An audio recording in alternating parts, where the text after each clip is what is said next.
J'ai découvert que mon mari prévoyait de divorcer, alors j'ai déménagé mes biens. Une semaine plus tard. Je m'appelle ça, et voici l'histoire de comment mon mari a cru pouvoir être plus malin que moi. Tout a commencé par des chuchotements dans l'obscurité, des transactions bancaires que je n'ai jamais effectuées, et un nom, Ilya Marot, que je n'avais jamais entendu auparavant. Dean, mon mari, ne prévoyait pas seulement de me quitter, il prévoyait de tout prendre. Mais il m'a sous-estimé. Il pensait que je m'effondrerais. Au lieu de cela, j'ai agi la première. J'ai protégé ce qui m'appartenait, et une semaine plus tard, tout son plan s'est retourné contre lui. Mais le pire n'était pas seulement la trahison, c'était depuis combien de temps il le préparait, combien de mensonges il avait racontés, et jusqu'où il était prêt à aller pour me détruire. Je me suis réveillé dans un lit vide. Les draps froids à côté de moi m'indiquaient que Dean était parti depuis un moment. Au début, j'ai pensé qu'il était peut-être allé aux toilettes ou prendre un verre d'eau, mais en me redressant, me frottant les yeux pour chasser le sommeil, j'ai perçu le son faible de sa voix, basse, étouffée, prudente. La lumière du couloir était éteinte, mais un filet de lune filtrait par la fenêtre, projetant des ombres sur le sol. Mon estomac s'est noué tandis que je suivais le son. Juste un peu plus longtemps. Elle ne se doute encore de rien. Je me suis arrêté net. Mon souffle s'est coupé. La voix de Dean était douce, rassurante, comme s'il calmait quelqu'un. Mon cœur martelait contre mes côtes. À qui diable parlait-il? Je suis resté là, tendant l'oreille pour en entendre plus, mais les mots qui suivirent étaient étouffés, son ton baissant à peine au-dessus d'un murmure. Mes doigts se sont crispés en poing. Ce n'était pas un appel professionnel tardif. Dean ne chuchotait jamais lors des appels professionnels. Bon sang, il ne s'était même jamais soucié que j'entende ces conversations auparavant. Mon esprit a parcouru les possibilités, chacune pire que la précédente. Après quelques secondes, j'ai entendu ses pas approcher. J'ai à peine eu le temps de me précipiter dans la chambre avant qu'il ne tourne au coin du couloir. Mon pouls battait la chamade alors que je me glissais sous les couvertures, feignant de dormir. Un instant plus tard, j'ai senti le lit s'affaisser, son poids se déplaçant à côté de moi, mais j'ai gardé ma respiration régulière. Quelques minutes passèrent, puis il expira lentement, détendu, comme si de rien n'était. Je me suis retourné, clignant des yeux vers lui. « Où étais-tu » Ma voix est sortie douce, embrumée, comme si je venais de me réveiller. « Aux toilettes » a-t-il marmonné sans hésitation. Un mensonge. Et l'appel téléphonique? Dean a à peine tressailli. Juste un client. Je devais régler quelques détails pour une affaire. Je l'ai fixé, guettant le moindre signe d'hésitation. Il a soutenu mon regard, illisible comme toujours. Peut-être que je me faisais des idées. Peut-être que c'était vraiment le travail. Mais ce chuchotement, cette phrase, elle ne se doute encore de rien. J'ai ravalé la boule que j'avais dans la gorge et je me suis forcé à me retourner. Mon esprit me hurlait dessus, mais je l'ai ignoré. Pas ce soir. Pas encore. Le lendemain matin, je me suis réveillé avant Dean. Il était encore profondément endormi, son bras nonchalamment posé sur l'oreiller où ma tête aurait dû être. Je me suis glissé hors du lit, j'ai attrapé mon téléphone et je me suis dirigé pieds nus vers la cuisine. Je ne vérifiais généralement pas nos comptes bancaires, Dean gérait la plupart des finances, et je n'y avais jamais vraiment pensé. Mais quelque chose clochait. J'ai parcouru les transactions, mon estomac se serrant. 5 cents $, 1200 $, 750 $, 2000 $, une douzaine de retraits au cours des 3 derniers mois, tous relativement petits mais assez fréquents pour soulever un signal d'alarme. Dean et moi partagions les dépenses hypothèques, charges, courses mais nous avions aussi des comptes séparés pour nos dépenses personnelles. Ces transactions n'étaient pas pour des factures, pas pour des investissements, et certainement pas pour quelque chose dont nous avions discuté. J'ai pris une respiration tremblante, mes mains se resserrant autour de mon téléphone. Derrière moi, j'ai entendu des pas. J'ai rapidement verrouillé mon écran et je me suis retourné pour voir Dean appuyé contre l'encadrement de la porte, se frottant le cou. « Bonjour » a-t-il marmonné, la voix épaisse de sommeil. « Qu'est-ce qu'on mange pour le petit déjeuner » J'ai posé mon téléphone. J'allais te poser la même question. Il a esquissé un sourire, s'avançant pour se verser du café. Je suppose que c'est ton tour, alors. Je l'ai regardé prendre une gorgée, sa main libre posée sur le comptoir. J'ai vérifié notre compte en banque ce matin. Dean s'est figé une demi-seconde, juste assez longtemps. Sa prise s'est resserrée autour de la tasse avant qu'il ne force un petit rire. Et il y a beaucoup de petits retraits, j'ai croisé les bras, des choses que je ne reconnais pas. Il a à peine hésité. Juste de petits investissements, quelques opportunités d'affaires. Dean a hoché la tête, posant sa tasse. Rien d'inquiétant. Des gains à court terme, c'est tout. Il mentait. Je le savais. Je ne savais juste pas pourquoi. Le reste de la journée, j'ai essayé de secouer ce malaise, mais Dean n'aidait pas. Il était collé à son téléphone, prenant des appels dans l'autre pièce. Son écran était toujours face contre table quand il le posait, et chaque fois que je le regardais, je sentais qu'il y avait un mur entre nous, un qui n'était pas là avant. Cette nuit-là, alors que j'étais allongé dans mon lit, fixant le plafond, mon esprit ne voulait pas se calmer. Dean avait toujours été confiant, charmeur, un homme qui savait se sortir de n'importe quelle situation par la parole, mais j'étais avec lui depuis assez longtemps pour savoir quand quelque chose n'allait pas, et quelque chose n'allait vraiment pas. Je me suis tourné vers lui. Il dormait déjà, sa respiration régulière, son visage calme, comme un homme qui n'a rien à cacher. Je n'étais pas convaincu. Une voix dans ma tête murmurait les mots que j'avais essayé de repousser toute la journée, suis-je paranoïaque, ou y a-t-il vraiment quelque chose qui ne va pas? Le doute refusait de s'estomper, même lorsque la lumière du matin filtrait par ma fenêtre. J'avais passé toute la nuit à me tourner et me retourner, incapable de me défaire du sentiment que quelque chose n'allait terriblement pas. La voix de Dean de la veille résonnait encore dans mon esprit, désinvolte, dédaigneuse, et pourtant calculée, le genre de ton que quelqu'un utilise quand il cache quelque chose à la vue de tous. Je me suis forcé à sortir du lit et j'ai suivi ma routine matinale, mais mes mouvements semblaient mécaniques, mes pensées étaient bloquées dans une boucle, rejouant chaque interaction, chaque signal d'alarme que j'avais ignoré au cours des derniers mois. Et puis, Dean est entré dans la cuisine comme si de rien n'était. « Bonjour, chérie », a-t-il dit, déposant un rapide baiser sur ma tempe. Je pensais qu'on devrait probablement mettre de l'ordre dans nos finances, tu sais, juste en cas d'urgence.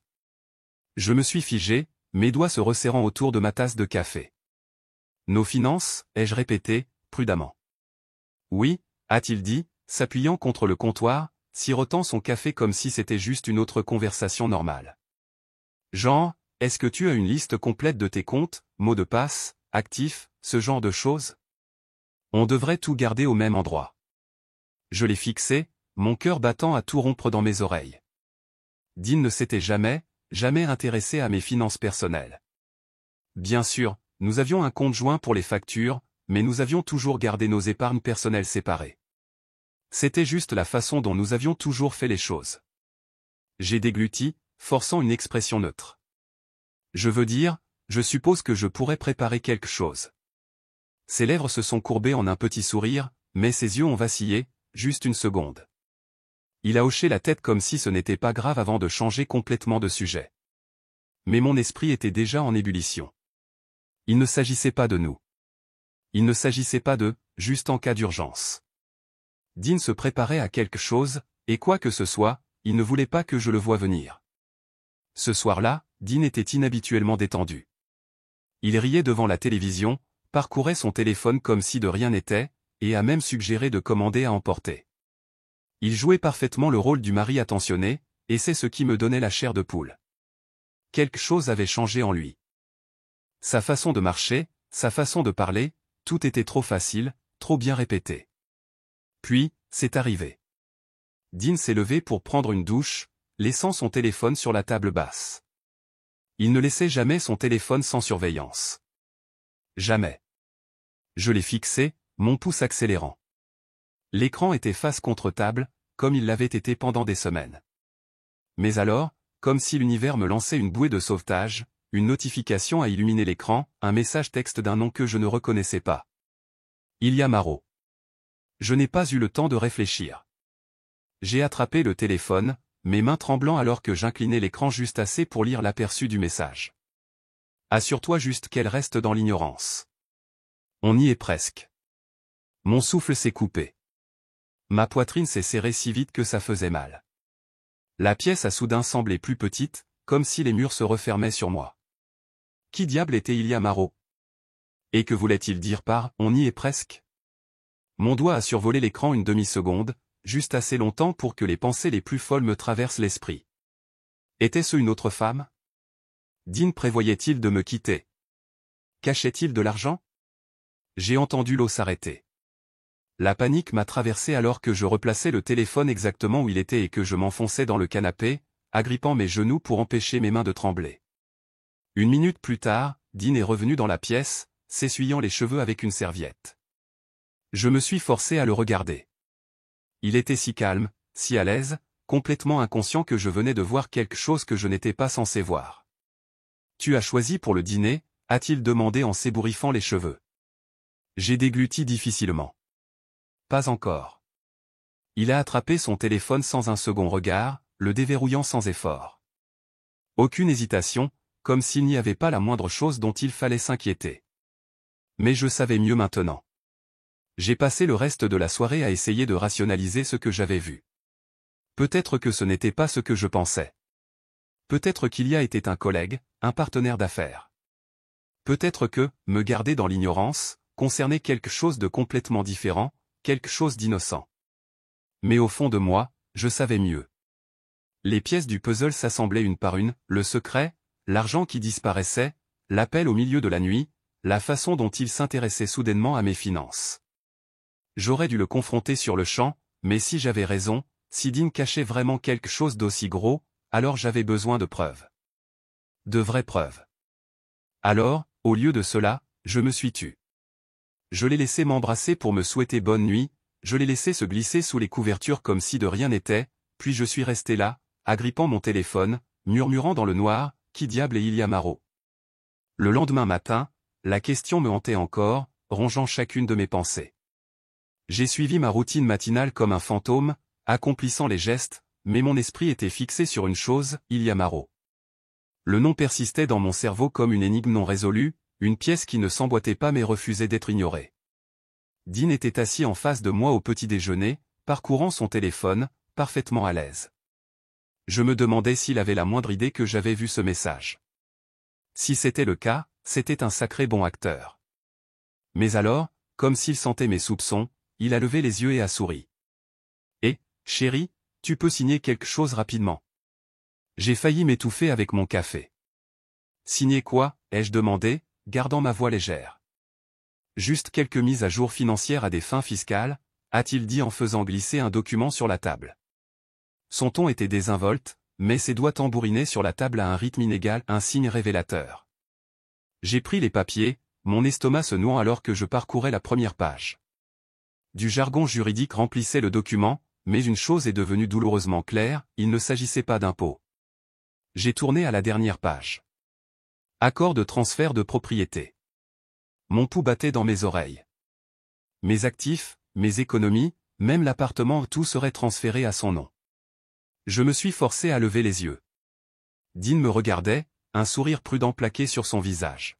« Dean » ai-je dit, ma voix trop contrôlée, « qu'est-ce que c'est ?» Son sourire n'a pas faibli.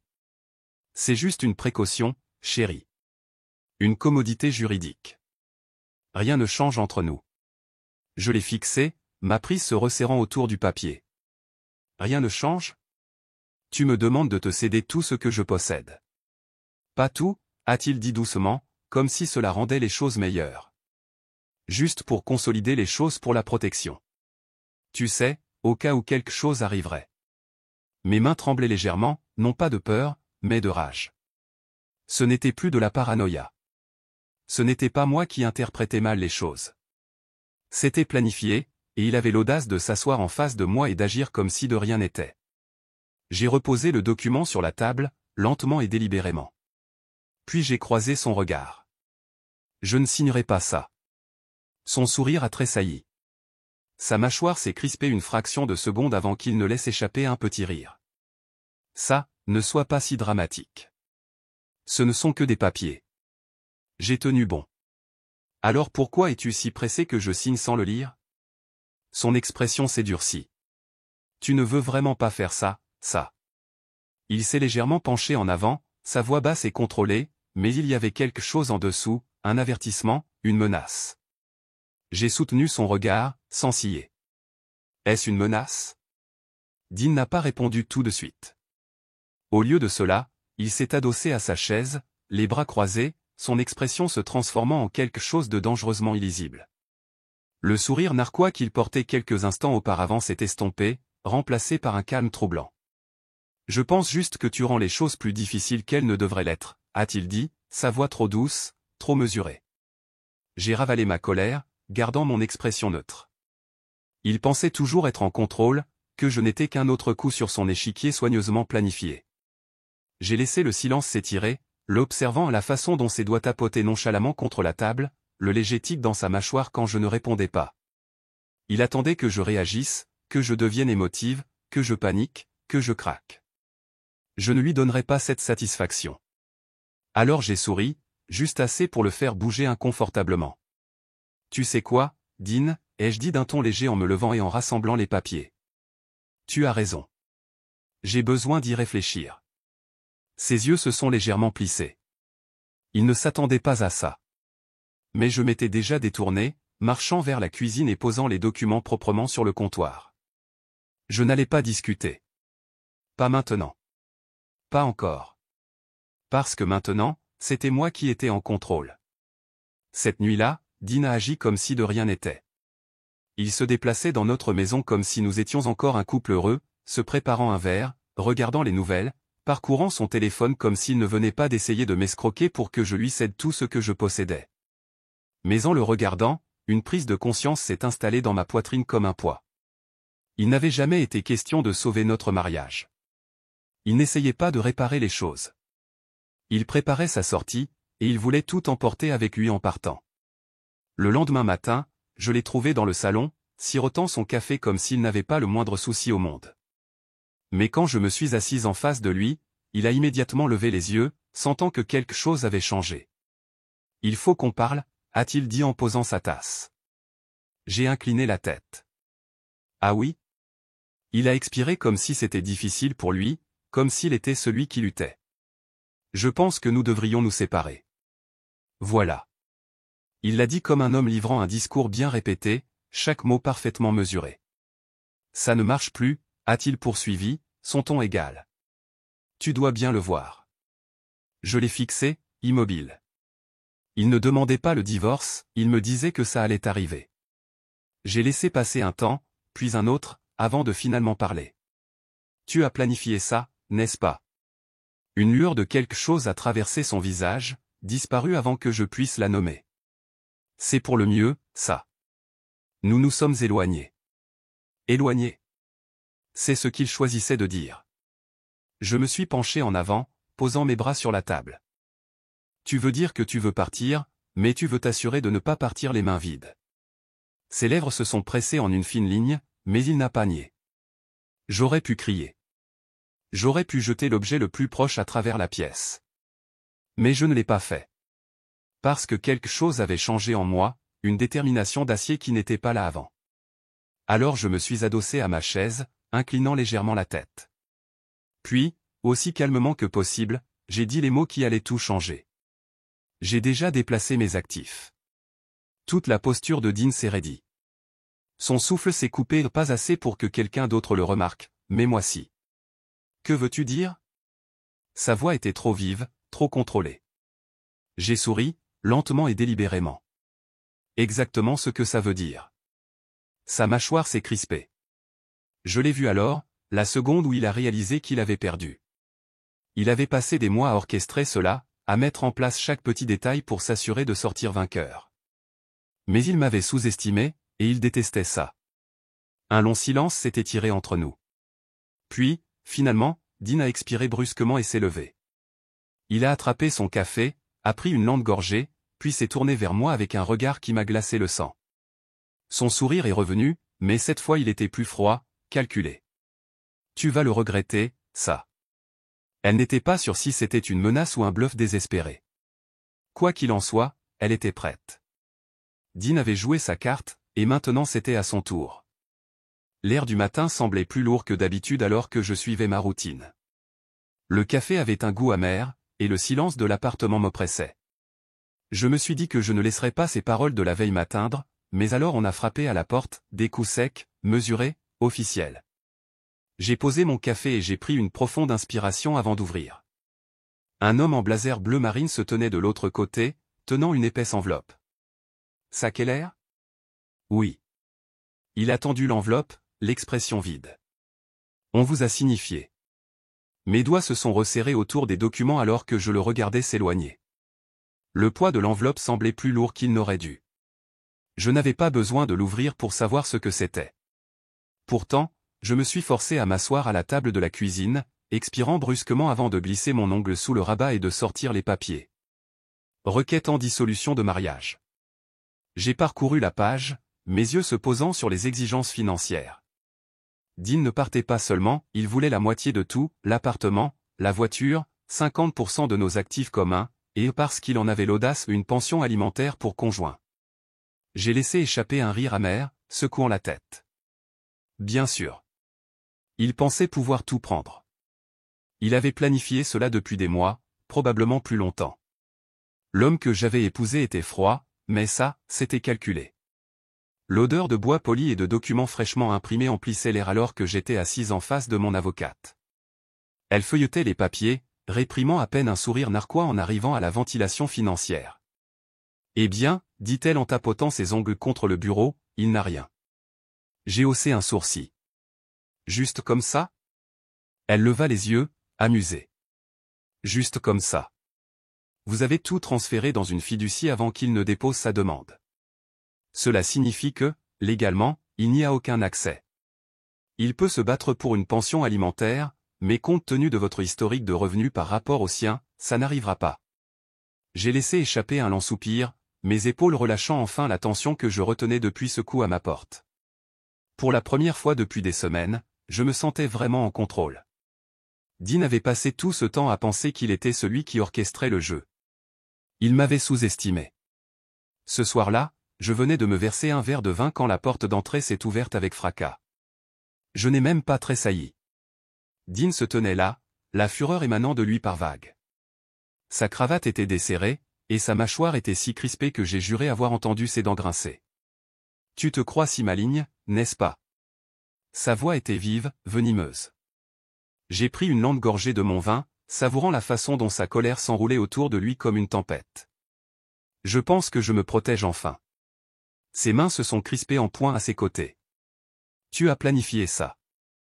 J'ai posé mon verre, inclinant la tête. Toi aussi. Le silence s'est étiré entre nous, épais d'accusations tacites. Puis, finalement, il a expiré brusquement, ses yeux s'assombrissant alors qu'il marmonnait, ce n'est pas fini. J'ai expiré lentement. J'avais gagné la première bataille, mais la guerre ne faisait que commencer. Pour la première fois depuis des semaines, j'ai ressenti un petit sentiment de soulagement, sachant que Dean avait perdu son emprise financière sur moi. Mais j'aurais dû savoir qu'il ne partirait pas tranquillement. Le premier signe de problème est apparu au travail. Ça a commencé par des regards, non pas les regards habituels, mais des regards insistants, accompagnés de chuchotements qui cessaient à la seconde où j'entrais dans la pièce. En milieu de matinée, mon assistante, Rachel, a hésité avant d'entrer dans mon bureau. Je pense que tu devrais savoir quelque chose. J'ai levé les yeux de mon ordinateur portable, déjà épuisé. Qu'est-ce que c'est? Elle a bougé mal à l'aise. Il y a une rumeur qui circule. Je n'allais rien dire, mais... Elle s'est interrompue, se tordant les mains. Dis-le-moi, Rachel. Elle a hésité, puis a soupiré. Les gens disent que tu as pris de l'argent de vos comptes joints, que tu... Elle a dégluti difficilement. Faisait du blanchiment de fonds. Je l'ai fixé, les mots atterrissant comme une gifle. Quoi? Je n'y crois pas, a-t-elle ajouté rapidement, mais Dean, il a parlé à des gens. Des avocats, des amis communs. L'histoire se répand. Mon estomac s'est noué, la fureur montant dans ma poitrine comme un feu de forêt. Dean n'essayait pas seulement de prendre mon argent, il essayait de me ruiner. Au moment où je suis arrivé au bureau de mon avocate, je tenais à peine le coup. Il faut que ça cesse. Maintenant. J'ai claqué la pile de captures d'écran imprimées sur le bureau, mes mains tremblant de rage. Mon avocate, Patricia, les a regardées et a laissé échapper un petit rire sec. Eh bien, il est certainement désespéré. Il me calomnie. Oui, mais nous pouvons utiliser ça. Elle s'est adossée à sa chaise, tapotant son stylo contre son bureau. S'il court partout en faisant de fausses déclarations, il s'expose à des poursuites en diffamation. Nous envoyons d'abord une mise en demeure de cesser et de s'abstenir. S'il l'ignore, nous passons à l'étape supérieure. J'ai serré la mâchoire. Je ne veux pas que ça traîne en justice. Je veux juste qu'il arrête. Patricia a soupiré. Il essaie de vous appâter, ça. Il veut que vous réagissiez émotionnellement. Elle a raison. Je me suis tourné pour voir Béatrix debout près de la porte avec un regard entendu. Vous ne pouvez pas le laisser dicter votre prochain mouvement, a-t-elle dit en s'avançant. Vous réagissez trop vite, et il gagne. J'ai ravalé ma colère, hochant la tête avec raideur. Mais à l'intérieur, je bouillais. Dean voulait une bagarre.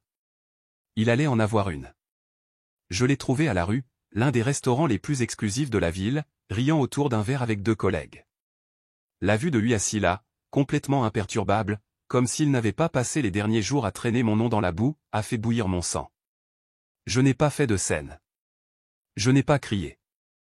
Je n'en avais pas besoin. J'ai simplement marché jusqu'à la table, je me suis penché et j'ai murmuré, « Tu n'as aucune idée de ce que tu viens de commencer. » Le sourire narquois de Dean a vacillé une fraction de seconde avant qu'il ne le masque par un large sourire. Il s'est essuyé la bouche avec une serviette, les yeux brillants de défi. « Voyons ce que tu as dans le ventre, alors. » Je lui avais donné un dernier avertissement. Maintenant, j'en avais fini de jouer franc. Dean avait passé des semaines à essayer de me manipuler, de m'intimider et de me contrôler. Il m'avait sous-estimé à chaque tournant. Maintenant, après avoir échoué à prendre mon argent, après avoir sali mon nom, il tentait un dernier coup. Un homme désespéré est un homme dangereux. J'étais à mi-chemin de mon café du matin quand mon téléphone a sonné.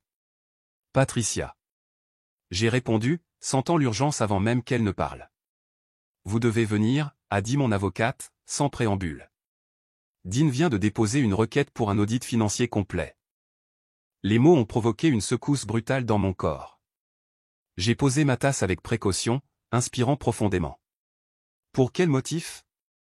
Patricia a expiré. Il prétend que vous avez mal géré les fonds communs et que vous lui devez un règlement financier. C'est complètement absurde, mais ce n'est pas la question. Bien sûr que non.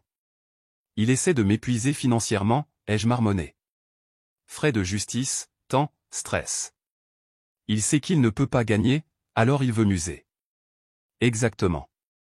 Une amertume aiguë s'est enroulée dans ma poitrine. Dean ne jouait jamais pour gagner franchement. Il jouait pour épuiser son adversaire. Pas cette fois. Je serai là dans 1 heure, ai-je dit avant de raccrocher. Au moment où je suis entré dans le bureau de Patricia, elle avait déjà les requêtes de Dean étalées sur son bureau, annotées en rouge. Voici la bonne nouvelle, dit-elle en levant les yeux. Il n'a pas une seule preuve légitime. La mauvaise nouvelle?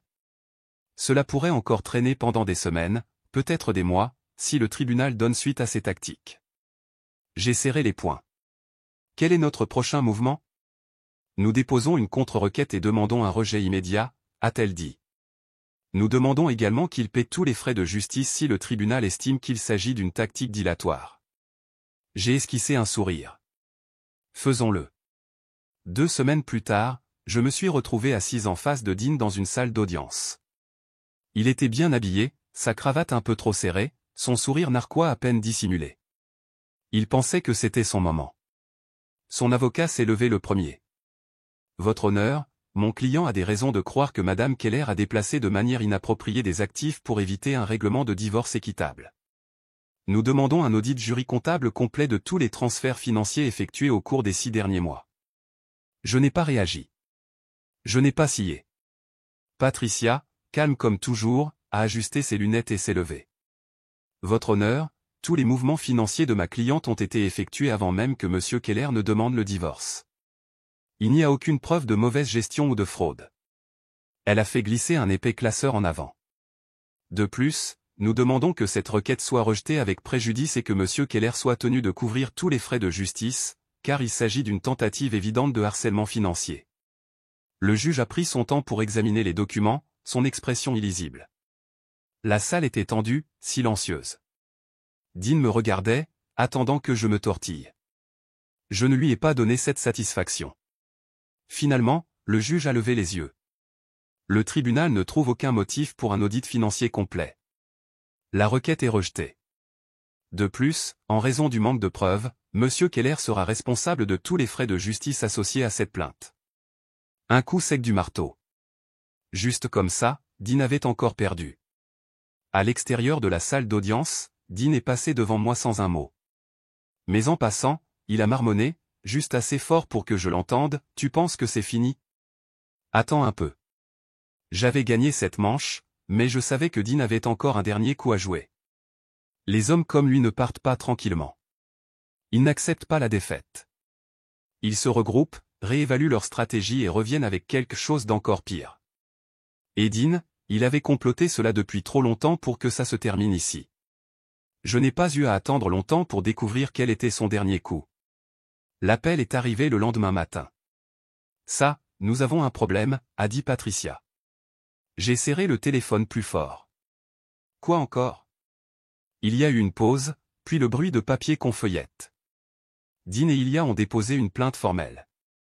Ils vous accusent de fraude financière. Selon leurs preuves, vous avez falsifié des documents financiers depuis des mois. J'ai senti l'air quitter mes poumons. Si cette accusation tenait, je ne perdrais pas seulement de l'argent, je pourrais faire face à de réelles conséquences juridiques. Ils ont soumis des documents, a poursuivi Patricia, sa voix tendue. Si le tribunal prend cela au sérieux, vous serez contrainte à une enquête criminelle. Le monde a légèrement basculé. J'ai pressé mes doigts contre ma tempe, me forçant à rester calme. Et les documents ? Sont-ils réels ? Un ricanement à l'autre bout du fil. Absolument pas. Mais ils sont bien faits. Quelqu'un les a bien falsifiés. Bien sûr. Il y a. La main invisible guidant chaque mouvement de Dean. Mais, a ajouté Patricia, j'ai demandé à Béatrix de les regarder avant de vous appeler, et elle a trouvé quelque chose. Une lueur d'espoir. Quoi ? Elle a reconnu les eurodatages sur les transferts financiers. Quelqu'un les a falsifiés, mais ils n'ont pas réalisé un détail clé, ces comptes n'existaient même pas lorsque ces transactions étaient censées avoir eu lieu. J'ai laissé échapper une expiration brusque. C'était ça. C'était l'erreur qui les ruinerait. Ma peur s'est dissipée, remplacée par quelque chose de plus vif. Dean voulait une guerre ? Parfait. J'allais y mettre fin. Au moment où je suis arrivé au bureau de Patricia, j'avais pris une décision. Je n'allais pas seulement me défendre. J'allais les anéantir. Je veux passer à l'offensive, ai-je dit, posant mes paumes à plat sur son bureau. Pas seulement pour laver mon nom. Je veux les faire tomber. Patricia m'a étudié un instant, puis a hoché la tête. Bien. Parce que nous avons assez pour le faire. Elle a fait un geste vers un dossier. Nous avons contacté un analyste financier judiciaire. Il a confirmé ce que Béatrix a trouvé. Les documents ont été falsifiés. Elle a souri, d'un air vif et satisfait. Alors voici ce que nous faisons. Nous déposons une requête prouvant que les documents sont frauduleux. Ensuite, nous poursuivons Dean et Ilya pour diffamation et falsification de preuves juridiques. J'ai hoché la tête. Et je veux des dommages et intérêts complets. Patricia s'est adossée, clairement satisfaite. Je me doutais que vous diriez ça. 2 semaines plus tard, j'ai fait face à Dean au tribunal pour ce qui serait la dernière fois. Je l'ai observé attentivement pendant que Patricia exposait notre cas. Elle parlait avec précision, sa voix portant à travers la pièce. Ces documents, soumis comme preuve contre ma cliente, ont été fabriqués. Nous avons une preuve irréfutable que les transactions financières listées n'ont jamais eu lieu. L'analyste jury comptable a pris la parole, détaillant chaque faux eurodatage, chaque chiffre manipulé. Les avocats de Dean se tortillaient. Ils savaient qu'ils perdaient. Puis est venu le coup de grâce. Patricia a placé un nouveau dossier sur le bureau du juge. Votre honneur, à la lumière de ces accusations frauduleuses, ma cliente poursuit en retour M. Keller et son associé, Ilya Moreau, pour diffamation et soumission de preuves juridiques falsifiées. Le silence dans la salle d'audience était assourdissant. L'avocat de Dean s'est tourné vers lui chuchotant quelque chose d'urgent. La mâchoire de Dean était bloquée, son visage pâle. Finalement, son avocat s'est levé et s'est éclairci la gorge. Votre honneur, mon client souhaite retirer ses plaintes. Bien sûr qu'il le voulait. Il n'avait pas le choix. Le juge a hoché la tête. Requête rejetée. De plus, Monsieur Keller sera responsable de tous les frais de justice. Dean avait complètement perdu. En sortant du palais de justice, Dean est passé devant moi sans un mot. Je ne l'ai pas arrêté. Je n'en avais pas besoin. Je l'ai laissé faire quelques pas avant de murmurer, juste assez fort pour qu'il entende, on a terminé. Pour la première fois depuis des mois, j'ai ressenti quelque chose que j'avais presque oublié, la paix. Plus d'audience au tribunal. Plus de menaces. Plus de réveils au milieu de la nuit, redoutant ce que Dean ferait ensuite. J'avais gagné. Cela ne ressemblait pas à une grande victoire, pas de la manière que j'avais imaginé. Il n'y avait pas de feu d'artifice, pas de mots finaux dramatiques. Juste le silence. Le genre de silence qui suit une tempête, quand le ciel est encore lourd mais que le tonnerre est parti. Et pour la première fois, ce silence ne me faisait pas peur. 2 jours plus tard, j'ai rencontré Patricia pour la dernière fois. Elle a fait glisser une dernière pile de papier sur son bureau. C'est fait. Dean a signé l'accord. J'ai expiré lentement, mes doigts survolant les documents avant de finalement les prendre. J'ai parcouru les détails, même si je connaissais déjà le résultat. Dean n'a rien eu. Pas un centime. Ses demandes financières rejetées, son action en diffamation retournée contre lui, sa réputation ruinée. Il avait essayé de me détruire, et à la fin, c'est lui qui s'est retrouvé avec rien. Patricia s'est adossée à sa chaise, m'observant. « Comment vous sentez-vous » J'ai laissé échapper un petit rire, plus une expiration qu'un son. Plus légère. Elle a souri. « Bien. Vous le méritez. » J'ai hoché la tête, glissant les documents dans mon sac. C'était ça. La dernière étape. Je me suis levé, tendant la main. « Merci, Patricia. Pour tout. » Elle l'a serré fermement. « Allez profiter de votre vie, ça. Vous l'avez bien mérité. » Et pour la première fois depuis longtemps, je l'ai cru. Ce soir-là, Béa et ma mère ont insisté pour un « dîner de la victoire ». Margot m'a accueilli avec une étreinte chaleureuse alors que j'entrais chez elle, ses yeux pleins de soulagement. « C'est fini » a-t-elle murmuré. « Oui » ai-je murmuré. « Ça l'est. » Béatrice a versé du champagne, levant son verre avec un sourire malicieux. « À la liberté. Et à ne plus jamais laisser un homme penser qu'il peut être plus malin que vous. » J'ai trinqué avec elle en riant. « Je bois à ça. » Nous avons mangé, nous avons parlé, nous nous sommes remémorés des souvenirs, et pour la première fois depuis des mois, je ne regardais pas constamment par-dessus mon épaule. Je n'attendais pas le prochain coup. La guerre était finie. Plus tard dans la nuit, je me tenais sur mon balcon, contemplant la ligne d'horizon de Chicago. Les lumières de la ville scintillaient, s'étirant à l'infini jusqu'à l'horizon. Tout semblait différent. Je n'étais plus la femme qui avait ignoré les signaux d'alarme, plus la femme qui avait cru à l'illusion de la sécurité, de la permanence. J'avais perdu des choses, la confiance, le temps, la version de l'amour que je pensais avoir. Mais j'avais gagné plus, la force, la clarté, le contrôle. Mon téléphone a vibré sur la table à côté de moi. J'ai jeté un coup d'œil à l'écran. Numéro inconnu. Je n'ai pas hésité. Bloqué. Je me suis retourné vers mon ordinateur portable, ouvrant un document vierge. Un nouveau chapitre. Une nouvelle histoire. Mon histoire. En fermant mon ordinateur portable, j'ai murmuré, c'est mon histoire maintenant. Avant de conclure, laissez-moi vous donner matière à réflexion. La vie a une façon de nous mettre à l'épreuve dans les moments où nous nous y attendons le moins. Parfois, les personnes en qui nous avons le plus confiance sont celles qui nous trahissent le plus profondément. Mais voici ce que j'ai appris, la force ne consiste pas à éviter la trahison, elle réside dans la manière dont on se relève après. Quand je me suis retrouvé au bord de mon mariage, j'aurais pu le laisser me briser. J'aurais pu laisser la peur et le doute me consumer. Mais au lieu de cela, j'ai choisi de me battre, non seulement pour mes finances, mais pour ma dignité, ma liberté et mon avenir. Et s'il y a une chose que j'espère que vous retiendrez de cette histoire, c'est ceci, vous êtes plus fort que vous ne le pensez.